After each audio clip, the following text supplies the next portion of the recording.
ओम शांति। सुनते हैं 11 दिसंबर 91 की अव्यक्त बाप दादा की मुरली।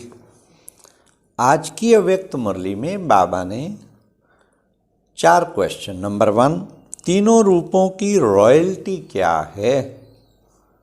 नंबर 2, रूहानी रॉयल्टी की श्रेष्ठ निशानी क्या है। नंबर 3, बाप दादा बच्चों की कौन सी लीला देखते हैं। लास्ट, सच्ची आत्माओं की निशानी क्या होगी। तो आज की मुरली बाबा की रॉयल्टी ही रियलिटी है, और रियलिटी माना सत्य स्वरूप, और सच तो बिठो नच। इसलिए ऐसी सत्य आत्माओं को सत्य बाप के सानिध्य में जो पल रही हैं, उनकी बाबा ने आज सारी कहानी सुनाई। तो अब सुनते हैं 11 दिसंबर 91 की अव्यक्त मुरली। मुरली का टाइटल है सत्यता की सभ्यता ही रॉयल्टी है। वाह। तो अब सुनते हैं। हाँ, आज बाप दादा अपने श्रेष्ठ परिवार अर्थात अपने इस रॉयल फैमिली को देख रहे हैं। सारे कल्प में सबसे रॉयल आप श्रेष्ठ आत्माएं ही हो। अनादि आत्मिक स्वरूप में भी सबसे श्रेष्ठ रॉयल आत्माएं हो, और आदि स्वरूप देव आत्माओं के रूप में भी रॉयल राज्य अधिकारी रॉयल फैमिली हो। पूज्य रूप में भी आप देव आत्माओं की कितनी रॉयल्टी से पूजा होती है, और किसी भी अन्य धर्म आत्मा व राजनीतिक आत्माओं की ऐसी रॉयल पूजा नहीं होती है। तो तीनों रूपों में अनादि आदि और पूज्य स्वरूप ऐसे रॉयल और कोई भी नहीं है, क्योंकि आप आत्माओं की प्योरिटी की ही रॉयल्टी है। ऐसे संपूर्ण पवित्र और कोई भी आत्मा सारे कल्प में ना ही बनी है ना बनेंगे। यह प्योरिटी की ही विशेषता है। इसलिए सिर्फ देव आत्माओं के आगे ही यह महिमा गाते हैं कि आप संपूर्ण निर्विकारी हो, और किसी भी धर्म आत्माओं की महिमा में ऐसी महिमा नहीं गाई जाती। सिर्फ देव आत्माओं के श्रेष्ठ कीर्ति अर्थात श्रेष्ठ पवित्रता का ही कीर्तन होता है, और कोई भी धर्म में कीर्तन नहीं होता। साजों और बाजों से कीर्तन का रिवाज देवात्माओं में ही है। वह संगम युग के शक्ति स्वरूप में है। यह संपूर्ण पवित्रता की विधि की सिद्धि है। इसलिए आप जैसे रूहानी रॉयल्टी किसी आत्मा की नहीं है। तो चेक करो ऐसा प्योरिटी की रॉयल्टी कहाँ तक आई है। रूहानी रॉयल्टी की सबसे श्रेष्ठ निशानी रॉयल्टी अर्थात रियलिटी अर्थात सत्यता। जैसे आत्मा का अनादि स्वरूप सत्य है, सत्य अर्थात अविनाशी और सत्य है। जैसे बाप की महिमा विशेष यही गाते रहते हैं, सत्यम शिवम सुंदरम। सत्य ही शिव है, वह गॉड इज ट्रुथ कहा जाता है। तो बाप की महिमा सत्य अर्थात सत्यता की है। ऐसे रॉयल्टी अर्थात रियलिटी सत्यता जरा भी बनावटी या मिलावटी ना हो। चाहे बोल में, चाहे कर्म में, चाहे संबंध संपर्क में मिलावट या बनावट नहीं हो, जिसको साधारण भाषा में बाप दादा कहते हैं सच्चाई। रॉयल आत्माओं की वृत्ति, दृष्टि, बोल, चलन सब एक सत्य होंगे। ऐसे नहीं कि वृत्ति में एक बात हो और बोल में दूसरा बनावटी भाव हो। इसको रॉयल्टी व रियलिटी नहीं कहा जाता।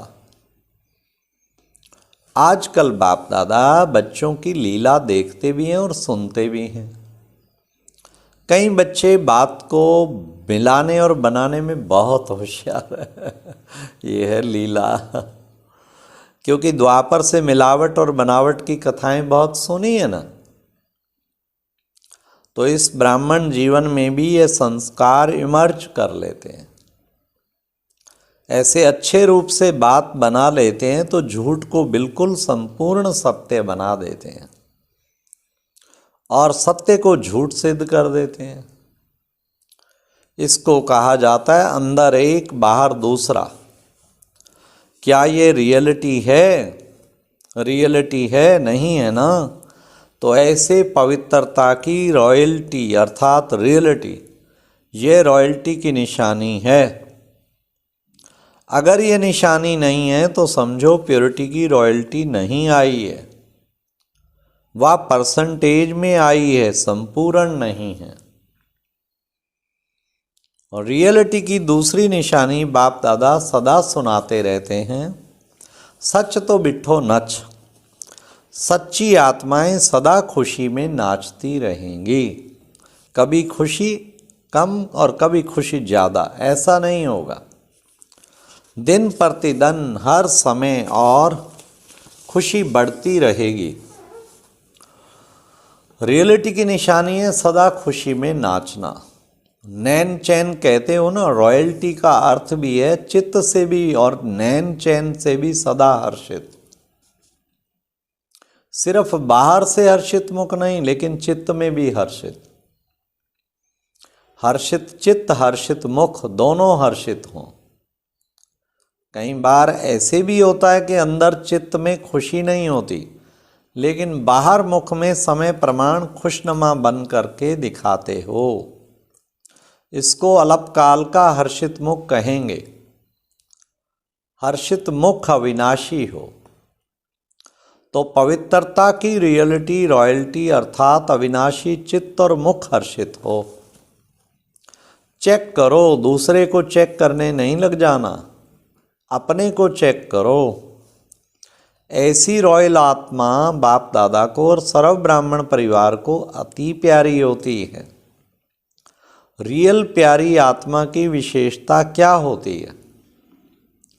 क्योंकि आजकल के रीति रस्म प्रमाण तो बहुत प्यारा लगता है, तो प्यारे के तरफ ना चाहते हुए भी आकर्षित हो जाते हैं,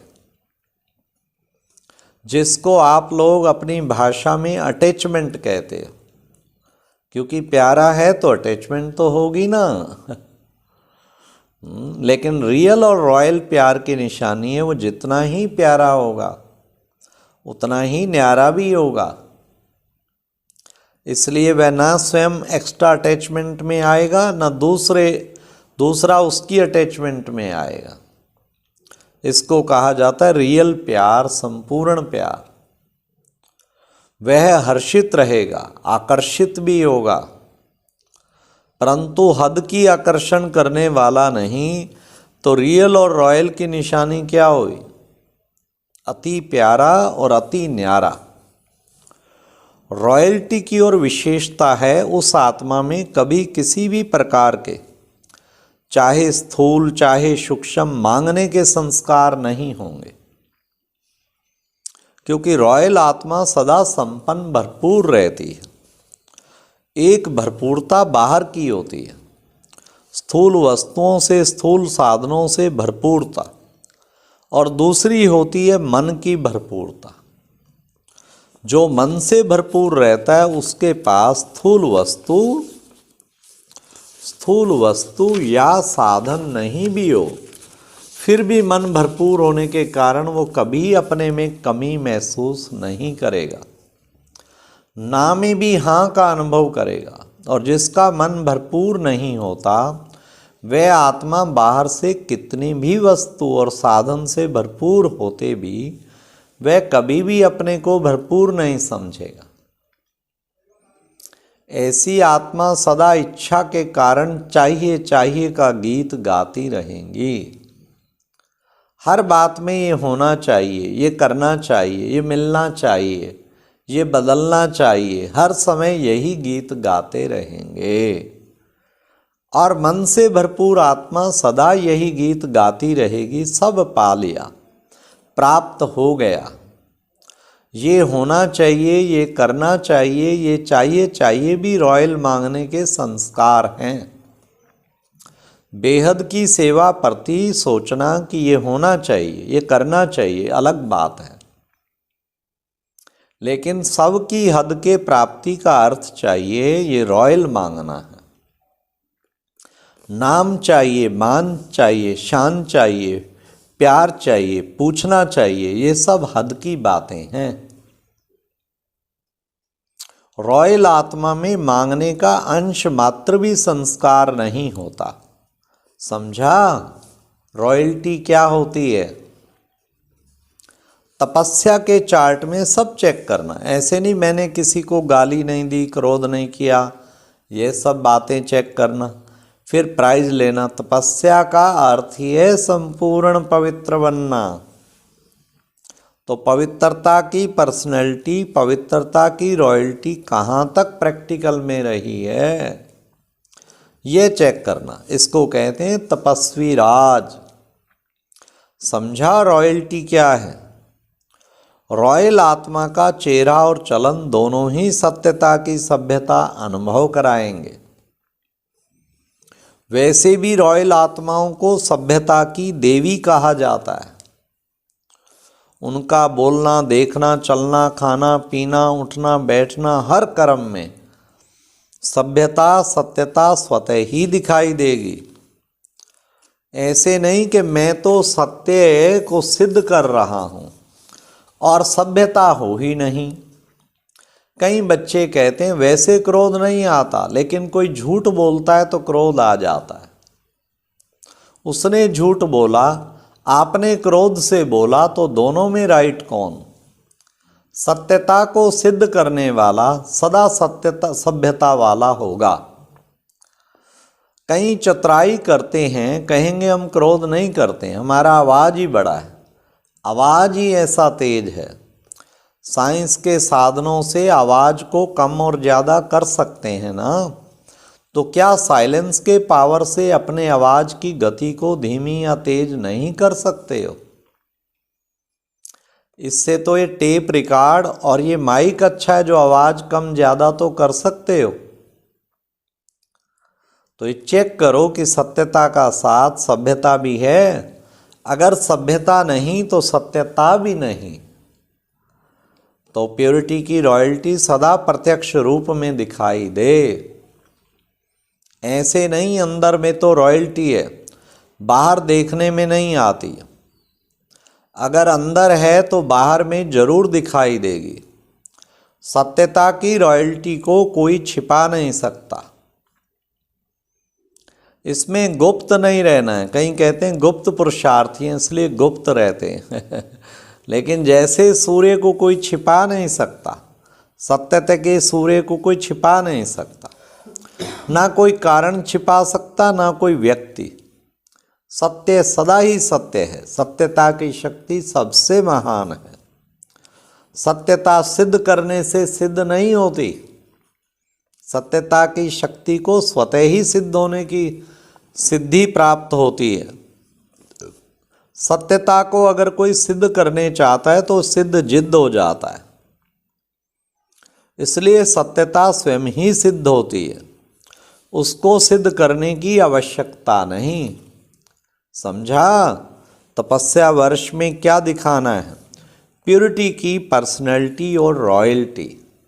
अच्छा, देश विदेश के तरफ से सभी बच्चों के पत्र, याद, प्यार, पुरुषार्थ के, सेवा के समाचार और दिल की रूरवान सब बाप दादा के पास पहुंच रही है। ऐसे सदा याद में समाये हुए श्रेष्ठ आत्माएं, सदा प्योरिटी की रॉयल्टी और रियलिटी में रहने वाली आत्माएं, सदा मन से संपन्न भरपूर रहने वाली आत्माओं को बाप दादा का याद, प्यार और नमस्ते। अच्छा, ये थी रॉयल्टी और रियलिटी। ओम शांति। ये एक प्रेरणादायक वीडियो है, जरूर देखें, कोई भी मिस ना करे।